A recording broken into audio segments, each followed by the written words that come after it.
Welcome and thank you for tuning in. You're listening to the Beyond 50 radio program. I'm Daniel Davis. On the program today, we're going to discover what a woman's orgasmic capacity and experience, what all the female body can really do.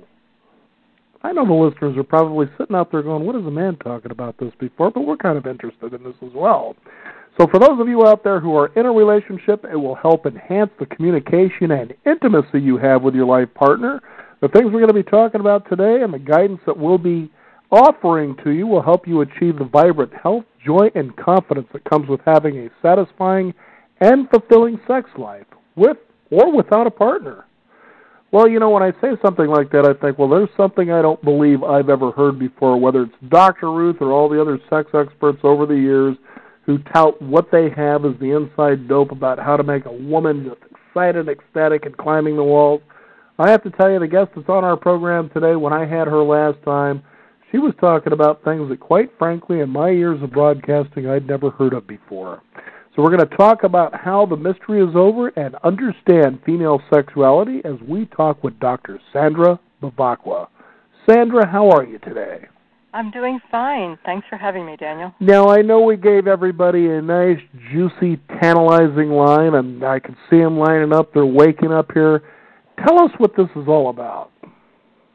Well, what has been happening in the recent past is that there's new information that's available for people, especially in the last few years. We now have a lot more information about what the female sexual apparatus actually is composed of.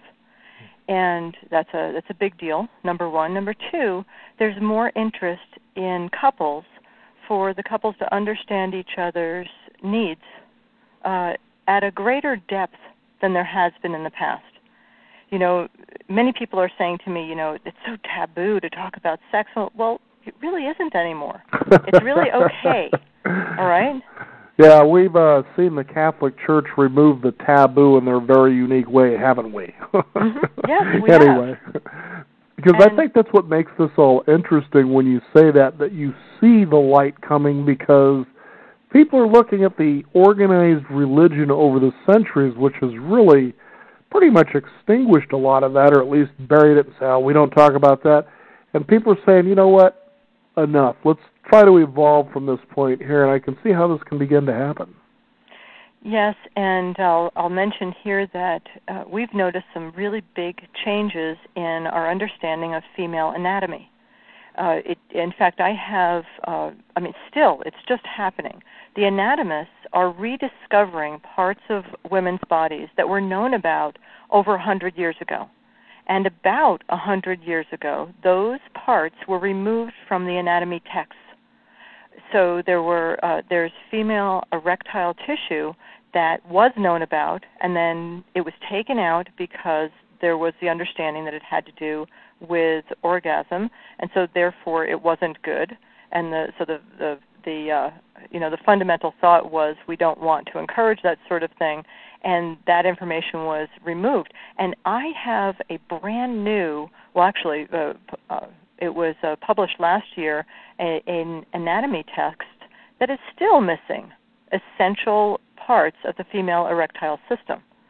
And, men, one thing that's really important for your listeners to know, women have about the same amount, if not more, erectile tissue than a man has. But it's set up in a whole array of different areas throughout her pelvis, the pelvic floor and such. A man, everything's out front, hot and heavy, and you can find it all very easily. You can even tell the time if you feel endowed to.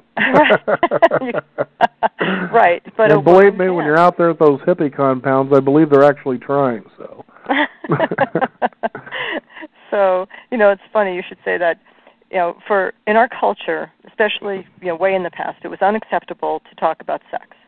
We didn't talk about sex. We didn't acknowledge that we were having sex, nor people were having babies, but they clearly, they weren't talking about the sex. And really, in many cases, people weren't having any unnecessary sex. We didn't even consider masturbation as sex. And this was all true until the love revolution of the 60s.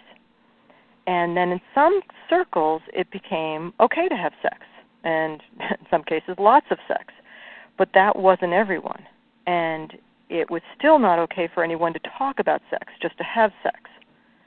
So the conversations weren't happening, and the discovery about what female sexuality and how men and women how their basic natures have to do with a really successful and very deep relationship really didn't come about, and it's really just starting to happen now. Now, it's very exciting to know that it is, that we're becoming, I mean, back in the day when Kinsey was still around saying, let's talk about sex, you know, he was breaking sort of new ground and let's just open up and let's just have a candid conversation about it. And then it kind of seemed to, you know, dwindle or smolder a little bit, and then Dr. Ruth Westheimer, she gets on and she does what she does, but to me, it seemed like then they were kind of regurgitating old information that wasn't relevant to the level like what you're talking about here today. Mm-hmm. Yeah, it was recycled for sure. Well, they were still missing some basic bits of information, and I'm sure that there's more to discover than what I'm presenting in the class. But we have a lot of new information that will really help all couples, all women, and as individuals and couples as well. Now, Sandra, I know that it isn't just the text that you revived, but you did some traveling and studying around the world on this as well to take a look at things from a different perspective. Is that correct? Yes, I have. Okay. So I've been to a number of different countries, different cultures, and there are many different cultures around the world. Some of the Hindu religion practices, rituals, they knew about a lot of these tissues. They knew where the female erectile system was. It wasn't documented in anatomy texts necessarily, but ancient knowledge and ancient practices tell us that in fact there was a lot of knowledge about where all the parts were and how they worked. There were many ancient cultures that in fact used female ejaculate as a sacred elixir, and so they knew that women could have ejaculation. They knew that, and all women can. Most women in our culture have never experienced that. Which is pretty unfortunate. Yes, it is. So this must be, and it's just kind of a sidebar light note here, as I remember a comedian saying, what is it with a woman that when she actually finally has an orgasm, she finds this need to completely lose her mind? Well, in our class, that's just the beginning. That's step one. Oh, boy. Because it turns out that there is a sequence of events that can happen for a woman, and she can go from having a very localized experience to one that is actually more universal or whole body. And all women actually are capable of multiple orgasm, and there's a progression that we actually talk to women about. We teach the women and their partners if they like, and they can go as far as they want. Actually, mm-hmm. we have. Well, I'd like to not call it homework. We have home play in our class, and so there's practice to do. We learn bits of information, and then there's home play to do to go and discover. Because I've told people for many years, and those that have been listening to me throughout the decades that I've been lecturing, I always say, don't believe a word I say. Don't believe me. Go ahead and experience it for yourself. And once a person experiences for themselves what I'm talking about, it's no longer hearsay. Now it's a personal experience, and they're sure of what they've just experienced. So that expands their minds, and it also shifts the relationship if there's a partner involved. Mm-hmm. Now, how does it shift the relationship? Well, a lot of men, I think, or let's say female partners. Let me put it to you this way, Sandra. If you need to cut loose on the men right here, I'm going to let you, and I'm going to encourage you to do it, so do it. Cut loose on the guys. Cut loose if you have to, please. Well, they were the reason we buried it in the first place through the church, probably. Anyway. Well, men want to feel very competent in the bedroom, right? Men want to do good by their women, and that's why a lot of women are faking orgasm.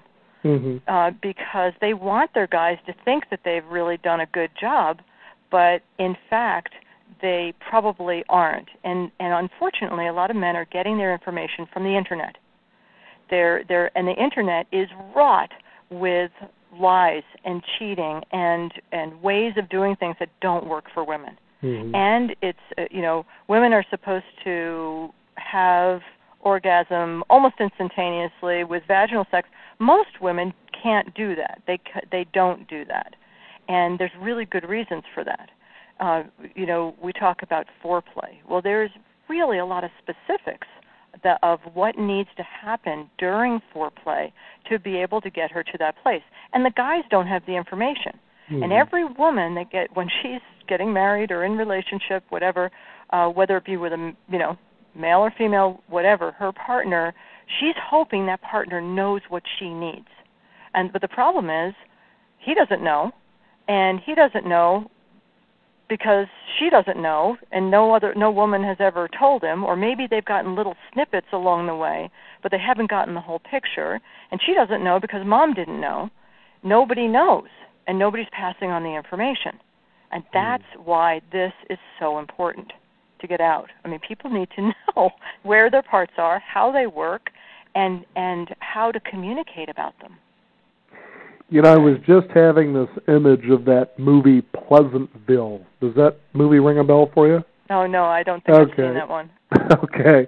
Well, it's a scene, it's a brother and a sister. They're in a colorful world, they're in their world, and somehow the brother, he gets so caught up in his favorite show, I think it's actually called Pleasantville. It's a television show. Yeah. And so somehow him and his sister end up in Pleasantville, and it's all black and white. Just the way the television show is. Everything's perfect in Pleasantville.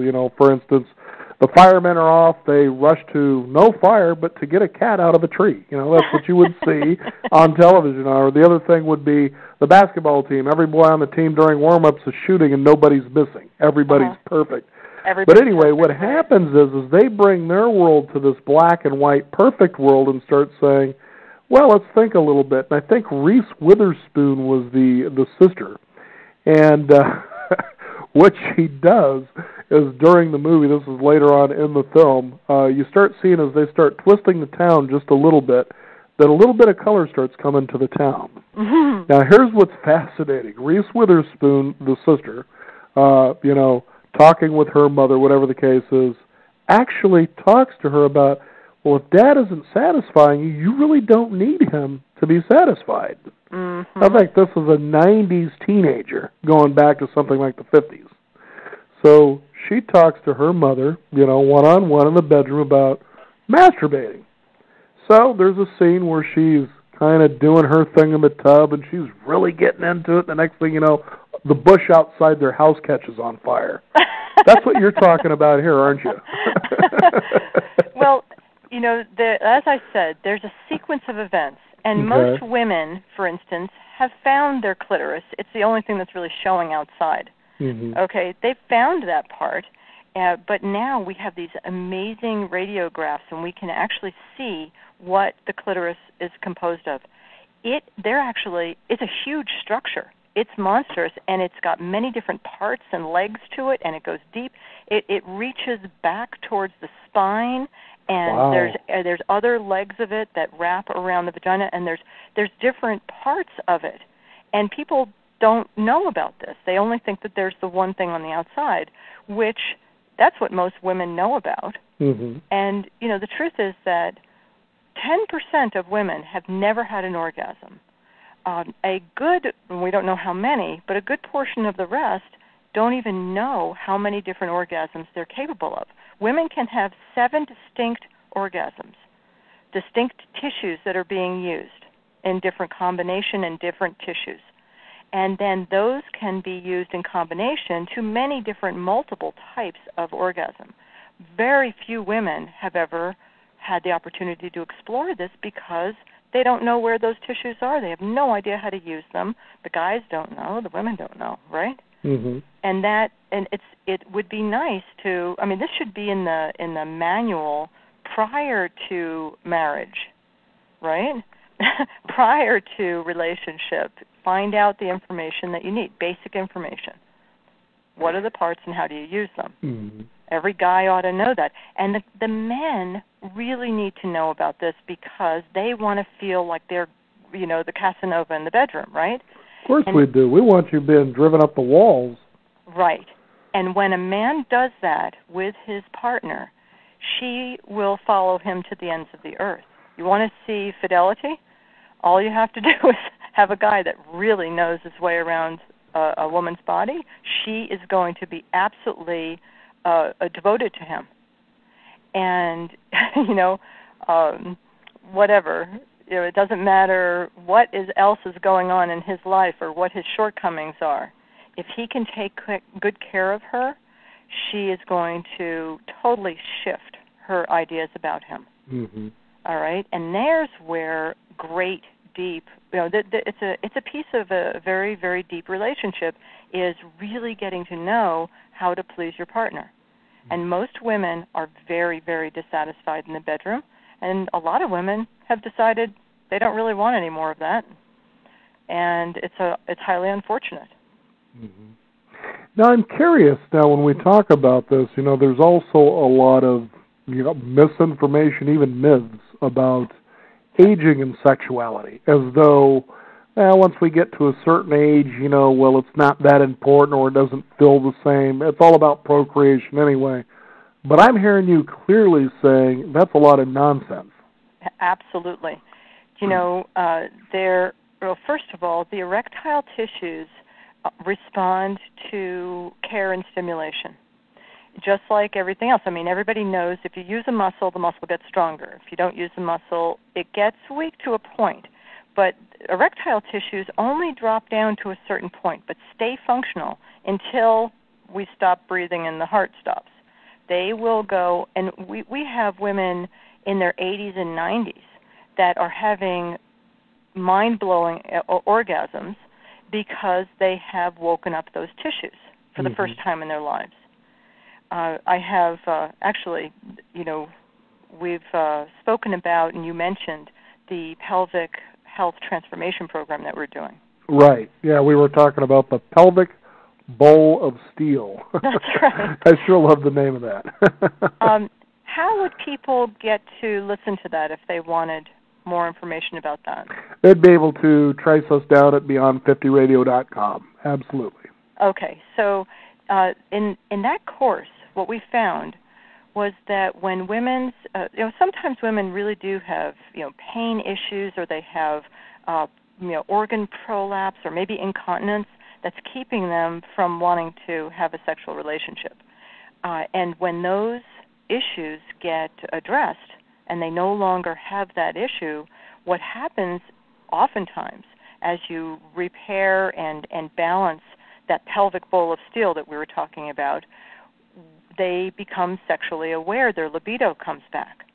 And we have seen this over and over again where couples, we had one couple, 22 years they hadn't had sex because she had issues.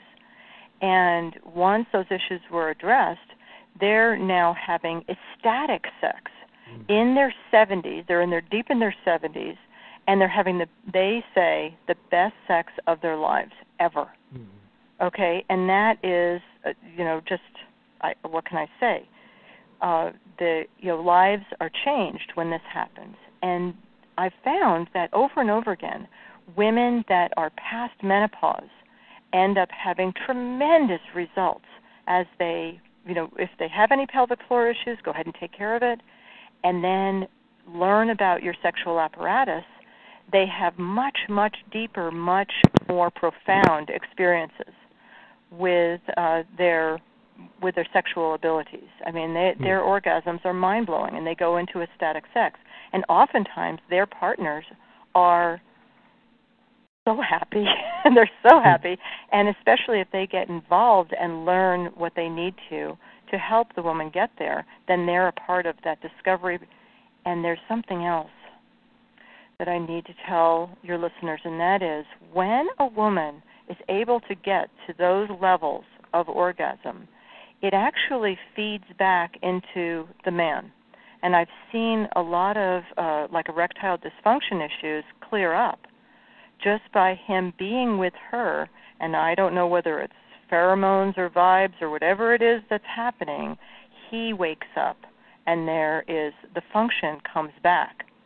Now, whether that be mental or physical, I don't want to ascribe to it, perhaps spiritual. But there is something that happens, and there's no question about that, the fact that a man's functionality changes drastically when she comes to those higher levels. So, yeah, it's really quite amazing. I've been really very surprised by this, but I'm hearing it over and over again. So it's not just from teachings and what I've heard and experienced, but what others are experiencing in the class. Now, in this class, you provide how-to information because we seem to be wrought with people that just forgot about how to figure things out. Well, it's hard to figure something out when you don't have a map. Right. There's, for instance, there's still controversy amongst sex researchers regarding even the existence of the G-spot. However, for women who have already experienced what that's about, it's nice for them to have a name to call what it is that they're experiencing. But there is, there's so much information that's available, so much for everyone, and there's sacred texts, ancient texts that have quite a bit of information, as well as now the modern anatomists are giving us information. And when all of that is put together, it's quite amazing what is possible. There's so much more.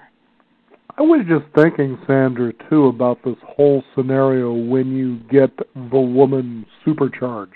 When she's paid attention to, and pretty soon we're going to be doing some laps around the galaxy, it seems like. Mm-hmm. That this would be a tremendous way for women to become really super empowered, but in a very good way. We're not talking about fighting because of injustice or inequality, but that sort of empowerment that says, it's like that feeling when you're first really in love. Mm-hmm. Like just you see and you can feel it. I know everybody who's at least experienced this once in your life can remember that feeling. There's a glow, there's a lightness, you feel like you're on top of the mountain, and anything in your life is just possible, and you can't wait to just take it on.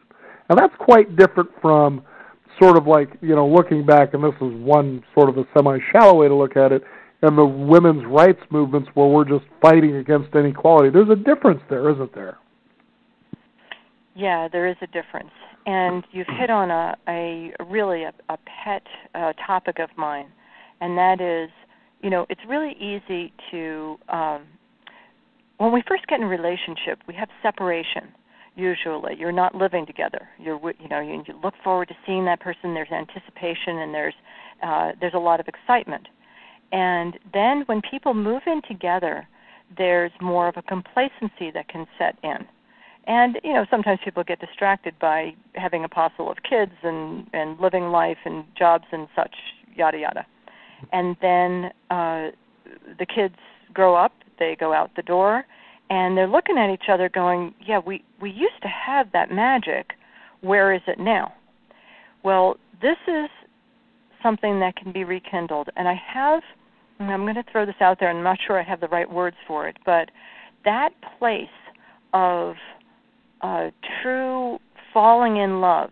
Many people say love is blind, but I think it's quite the opposite. When someone is in love, colors are more vibrant. You're more apt to be positive in life. You're enjoying life. Life is more satisfying. You're looking forward to each and every day. Mm-hmm. Gee, isn't that what we all want? Which was exactly some of what I was describing earlier. Exactly. Yeah. Mm-hmm. And it's that is actually reality. And what what happens when we get into that complacent place, it's almost like pulling a shroud over the eyes, and you can't really see the colors. You can't see the beauty in the same way. So what I notice is that when couples rekindle, and not just rekindle their kindness for each other, but blow each other's minds, now you have that new relationship again, and it is fabulous. Plus you have the years of experience behind, the couple that's been together for a long time and rekindles. It is unbelievable. Watch them dance. Mm-hmm. They'll be dancing with each other when they're just sitting side by side, and it's a beautiful thing.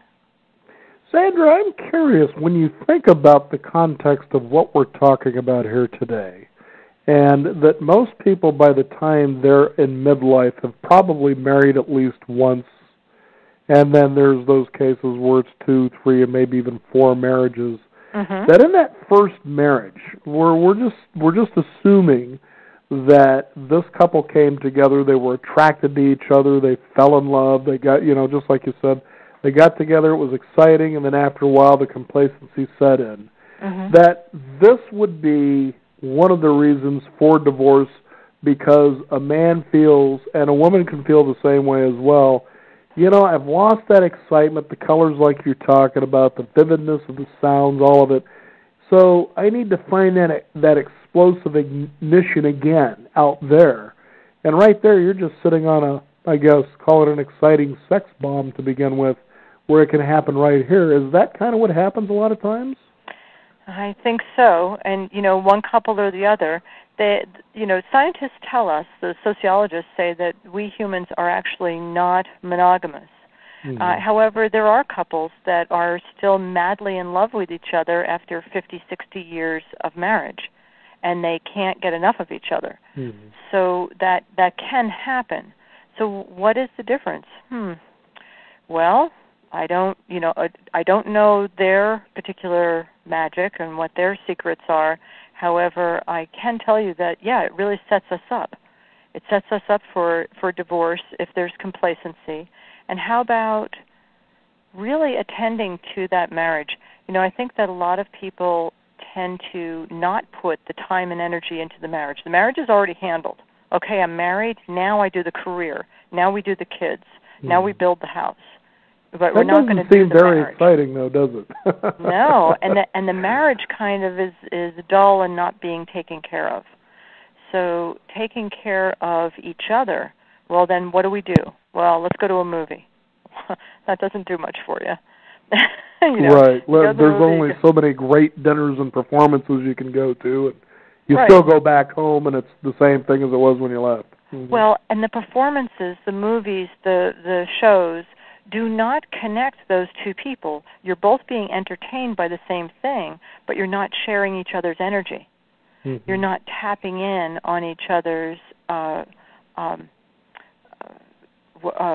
nectar. Okay? To have those long kisses and not being able to separate. That's what young couples do. That's what new couples do, I should say.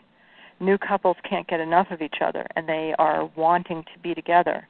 And I think that once there is an understanding of really what that person wants and needs, and in the beginning of a relationship, a woman doesn't know what he knows. She doesn't know if he's going to be able to take care of her or not. And usually, unfortunately, in our culture, he can't. He can't take care of her the way she wants to be taken care of. And even if she has a first-level orgasm, or even if he makes it to the second, he's probably not going to make it to the higher levels because he doesn't have enough information. His information came from the porn sites, probably, or magazines, or his friends, perhaps, but more likely these days the porn sites. And that information, there's so many lies and misinformation, and a part of it is because it's set up by movie producers who are trying to make it so that everything can be seen, and so the techniques and such that are being used are incorrect and inappropriate. That's not what works for women. Well, there's no doubt there are a lot of women out there that agree with that, too, that it's like, this is nonsense, and that's why they don't feel so turned on by that sort of nonsense. That's right. It's absolutely nonsense. It's not, and the guys think they're supposed to do that. It's like, well, it seems to be working for the women on the video, so therefore it should work for my wife, and she's kicking me out of bed. So where's the problem here? Here's a myth I would like us to explore because, so far what you've covered here is that, this is a situation that it's, again, we'll just keep it simple. The muscle just becomes relaxed because it isn't exercised. And all you got to do is get in there and learn how to, first of all, exercise it and then get it going, and then sky's the limit, or the beginning anyway. But there's this big myth, and I'm starting to see that it's a myth now, but certainly clarify this if you could, is that, women begin to lose interest when menopause slowly begins to set in, and you see it so much. It's so prevalent in the advertising, it's even in the movies, that either she's going to be an infomaniac at menopause or she's not going to want to have anything to do with it. And there's some truth to that. Okay. What happens for a woman in menopause is, of course, she's going to have a lot of changes to her hormones. And in my practice, actually, that's a big chunk of my practice, is to take care of women's hormones and their balance. But the problem that's going on out in our society right now is when a woman goes into menopause, most healthcare providers will only give her estrogen. And that is not attending. There's dozens and dozens of hormones that need to be in balance with each other. And you need to understand the biochemistry of how these interact, which are the precursors, what is downstream, and also the reproductive hormones and their production has everything to do with how much stress a woman has gone through and how much stress she's under right now. Stress stimulates the production of the stress hormones, such as cortisol. And if the adrenals get stressed, then oftentimes the thyroid gets stressed. And if the thyroid gets stressed long enough, sometimes the pituitary and hypothalamus get stressed as well. Now we're getting into a whole other area here, but she's going to have a whole raft of symptoms. She might have drier skin, coarser hair. She may be too hot, too cold. There's going to be definitely libido issues. And actually, in one direction or the other, as you just mentioned, there's lists and lists of symptoms that she might have. Irritability, mood swings, there's skin changes, there's changes that can happen inside of the vagina, outside in the vulva. There's so many changes that can happen from these hormones. The list goes on. So she is going to have issues, and very few healthcare providers are taking care of that hormone balancing. In fact, I just did a national lecture last week on this exact topic and how stress is involved with the imbalance of hormones. He has hormone crashing that happens too. But men go through it generally in their 60s, whereas a woman can start as early as her late 40s and definitely 50s and 60s. And a lot of women just kind of muscle their way through it. They suffer with the symptoms, and they hit their 60s and they think that sex is over, and nobody's really attending to it. And oftentimes, they don't need all of the extra estrogen. The estrogen's going to just make them irritable. Sometimes all they need is just a little bit of a precursor hormone or a little bit of stress relief or a little bit of support to the adrenals or a little bit of support, natural support, to the thyroid. The thyroid comes back, the adrenals come back, the reproductive hormones. She doesn't need a whole lot at that point. She only needs a little bit. And when she gets that little bit of balance, all of a sudden the libido comes back and she's happy, and so is he. Mm-hmm. So that, sometimes these are very, very simple issues to deal with. But, it takes attention, and it takes a woman that wants to have balance. Some women say, no, I'm done with sex, that's it, I'm not going to go for it anymore. So if there's no willingness on her part. But oftentimes, just a little slight change and a little bit of training, and her life changes drastically. And then so does his.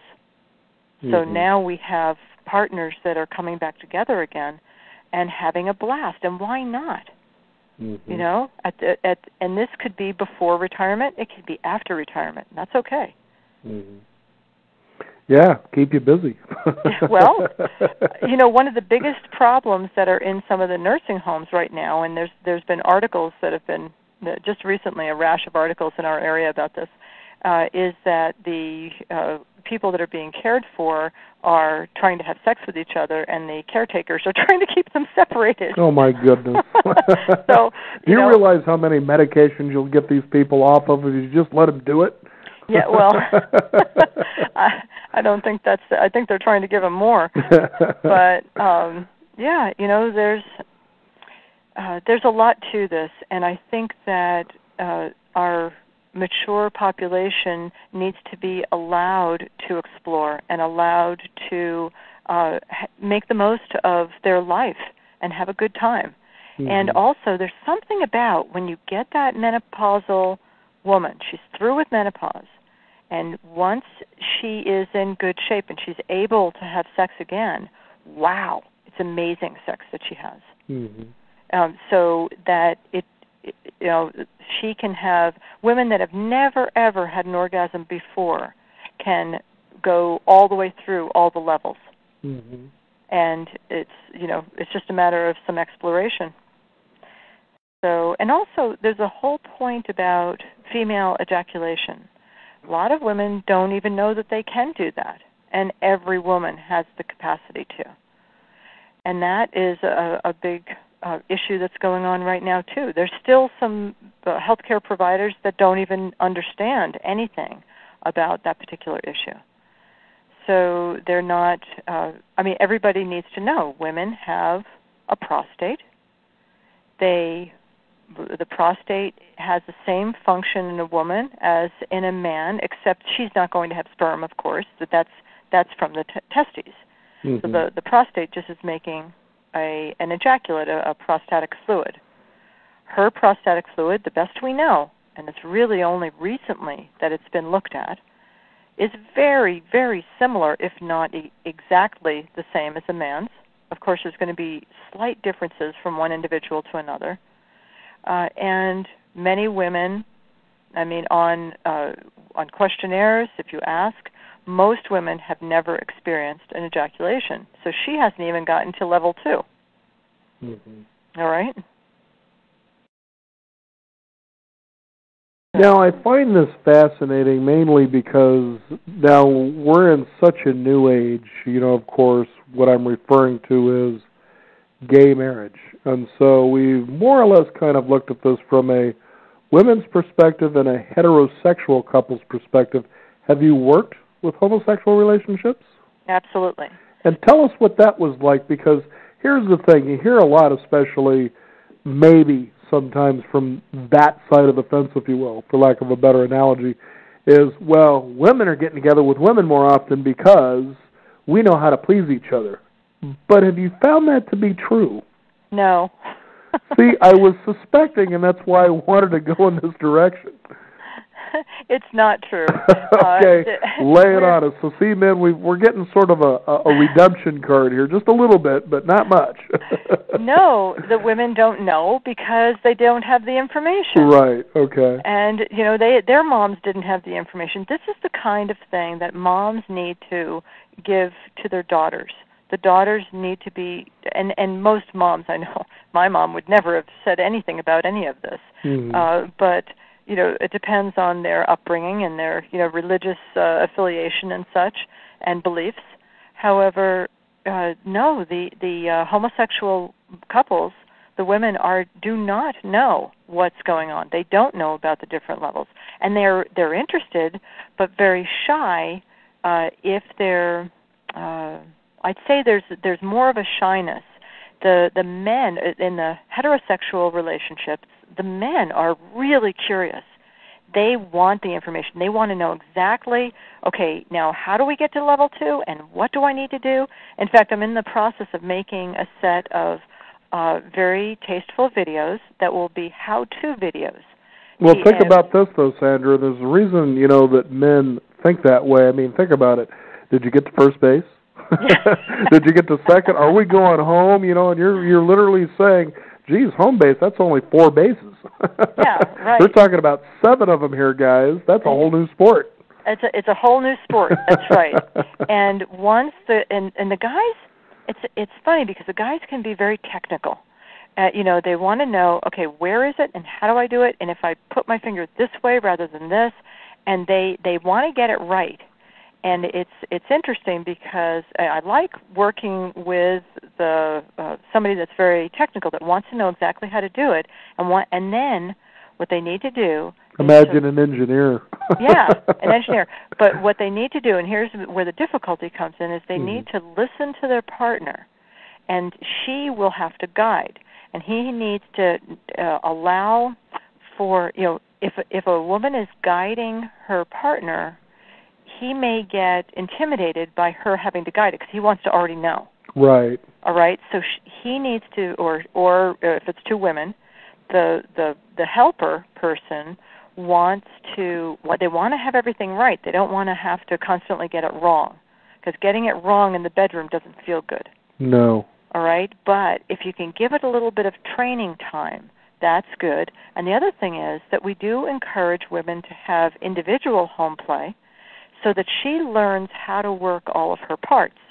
Once she can find all of her parts and knows how they work and starts to wake them up, then it's easier for her to train her partner, because in the beginning she won't know.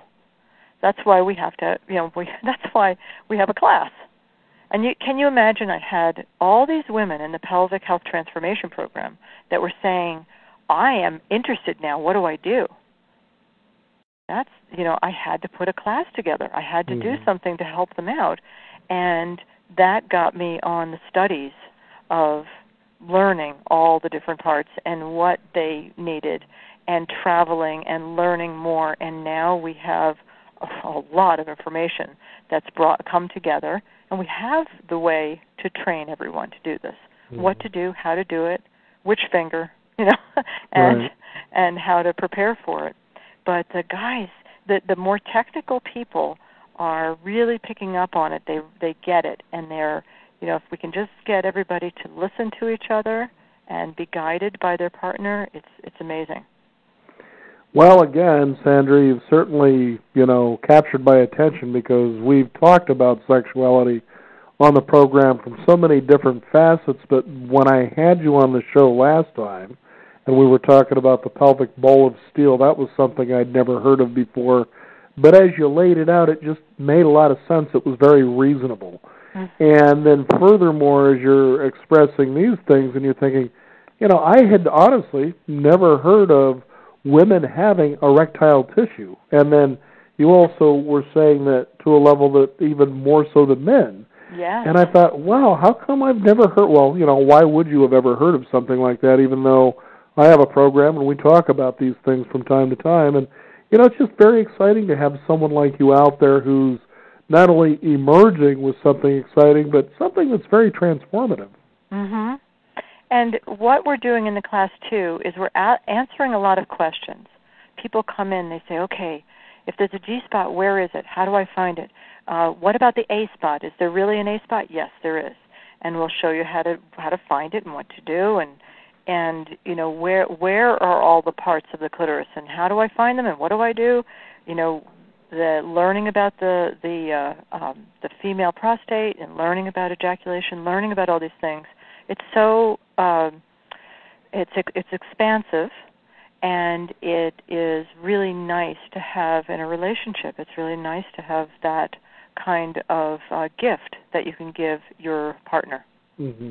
Right? Right, exactly. Sandra, I was kind of wondering, too, with the information books mainly that are out there, people might think, well, if I go out there and dig enough, I might find exactly what she's talking about. But I don't think so. You're going to be very hard-pressed, because I really jumped into it. Because you got, like you said earlier, you got to know what you're looking for. Mm-hmm. You got to know what you're looking for, and a lot of the information is really spread out. Mm-hmm. And if you're into human anatomy, some of the anatomists are where the information's coming from in some cases, but it's pretty technical stuff. And I've had several people tap my shoulder and say, hey, this needs to come out as a book. And I agree. I think that it does need to come out. But right now I'm very interested and busy in making sure that there's appropriate education online. A lot of people are very online-oriented right now. And so getting those classes together is the first step, and then taking that information and publishing it would be the next. But it does need to come out. The information is out there, but boy, is it spread out. It's hard to come by. I've spent years putting it all together. Now, Sandra, I'm curious about your peers, your peer group, as you've brought this out. What has the response been from them? Well, actually, maybe not surprisingly, I have quite a few healthcare providers that are very, very interested in this. Even the OBGYNs don't know about this array of erectile tissues, and they want to know. There's sexologists that are out there that are starting to pick up on some of the new information. And it's if you go to like the national conferences on sexology, some of the anatomists are speaking at these conferences. And so not a lot of healthcare providers are getting exposed to this information quite yet, but it's sort of starting to seep into the amongst healthcare providers. But I would say most OBGYNs have no idea about the array of erectile tissues. Many physicians don't even know about the female prostate. It's crazy to hear you see there. You're doing the same thing you did the last time, and you're telling me things that, wow. Now, these are people that spent time educating and training themselves to know all this stuff, and they don't know this? No. Wow. I'll give you a snippet, all right? Women have prostates just like men, and are capable of ejaculation. I've told you that. Right. So, and I like to use the word female, or the term female prostate. It's very important, especially for the practicing physicians that are coming into the class and learning this information. And they're coming in not so much as they're looking for the information. They're looking for my diagrams, but they're also looking for the information for their own knowledge for their relationships.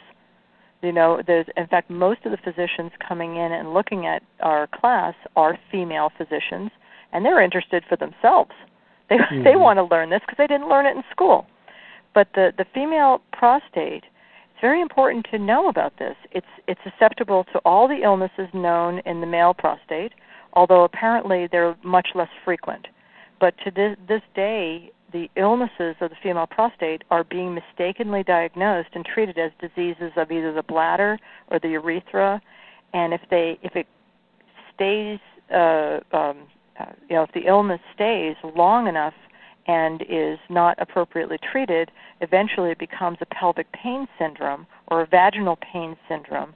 And that woman, you wouldn't believe some of the things that the doctors are doing. They're cutting the nerves to that whole lower pelvic area, so she'll never have an orgasm again. And that's what they're doing that in order to stop the pain.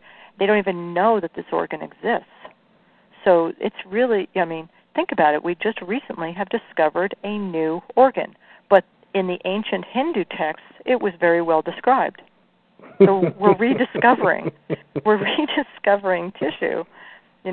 It's isn't that amazing? I just find it funny because you're so right. When we live in a day with so much accessible information, so much technology, you can ultrasound. There's so many different things you can do, and yet we don't know the things they knew centuries ago.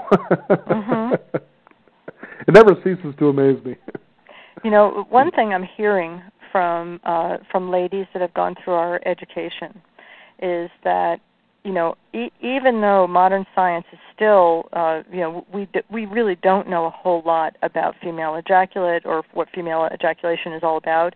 We don't even know what it's for. It's, I think that it could possibly be that the ejaculate is either to kill sperm or to feed sperm. The female ejaculate is actually quite sweet to the taste, and it's very, very different. A lot of women think they're urinating, and they're not.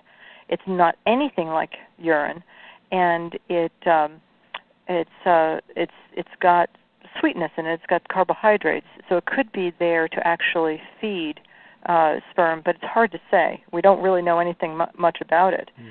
But the women that have been experiencing ejaculation, that low percentage, but there are women that have experienced it, they haven't understood what was happening.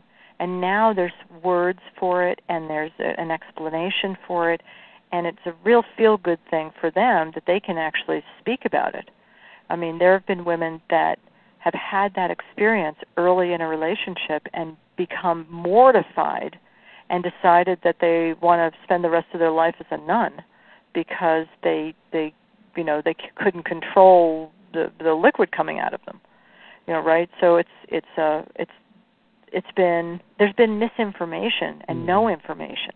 It's important to understand our bodies and how they work. Most women don't even understand their fertility cycles. We don't have we're not being taught basic information about our bodies. And it's important. It's important for men and for women. Well, of course it is, and you can see why that's important, as we were discussing earlier in the program when it comes to your health. Again, talking about being in love, you don't get sick when you're in love, usually. Your immune system is at a higher capacity. The endorphins are flowing quite regularly, which is a great way to prevent a lot of autoimmune diseases. And then on top of that, to keep this going, it's very exciting. As you said, you start wanting to get up the next day. You start wanting to do new things instead of becoming complacent. I mean, there are just so many reasons why it's important, especially for our listeners out there, to find out more about this, just to be alive. There's so much research now to show us that the diseases that we're succumbing to these days are stress-related. We are being stressed mentally, physically, perhaps spiritually as well, but we have stress-related diseases now. Cardiovascular disease, number one, cancer, autoimmune disease. It used to be that people would die of the plague, lots of or diseases like this of bacteria and fungal, and there is still some of that. But for the most part, we've been able to conquer that, and now we die of stress. And when there's really great love and good sex, and it's stress relieving to have that home base, that mental, physical, and spiritual home base that you can come back to and breathe a breath of fresh air, and that is what makes life worth living. Mm-hmm. Yeah. Now, as you said, this is a class or a series of classes that you have. Let's go ahead and give our listeners out there the details, how they can find out more about that and what's involved. Well, that's pretty easy to do. You can go online at www.themysteryisover. The mystery is over. And just those words, .com, or you can always contact this office. This is WISH, World Integrated Systems and Health, at 520-743-0575. But themysteryisover.com will get you there. And actually, I put a free webcast up on there for everybody to take a look at. So if you go in there and just put your name in, and you'll be able to watch a webcast that I did on this particular topic. Themysteryisover.com, and it's about time that it was. Yeah. Sandra, thank you so much. It's been a real delight to have you here on the program. Again, when you do this for as long as I have, and you hear, after a while you're like, okay, I'm going to do another segment on this, and that isn't to disrespect the guest. I love when they come on, and it's enjoyable when people are passionate and knowledgeable about what their subject is. But for me, I know I'm possibly going to hear and experience the same thing again. And this has been one of those, a rare time that wasn't so, and it's been a real pleasure to have you here on the program again. Well, thank you, Daniel. It's been wonderful. Thanks for having me. Your website one more time for the listeners. It's themysteryisover.com. Thank you so much, Sandra. I'm going to go and find out where all that erectile tissue is laying. Thanks again for joining us here on the program today. You're very welcome. Take care. You bet. We want to thank you, the listeners out there. You can also find out more about this by also visiting Beyond50Radio.com. We'll have some information for you there as well. We want to thank you, the listeners out there, for taking the time to join us. It's been a delightful hour, and be sure to tune in again. I'm Daniel Davis. This is the Beyond 50 Radio program, and remember, live your day past halfway.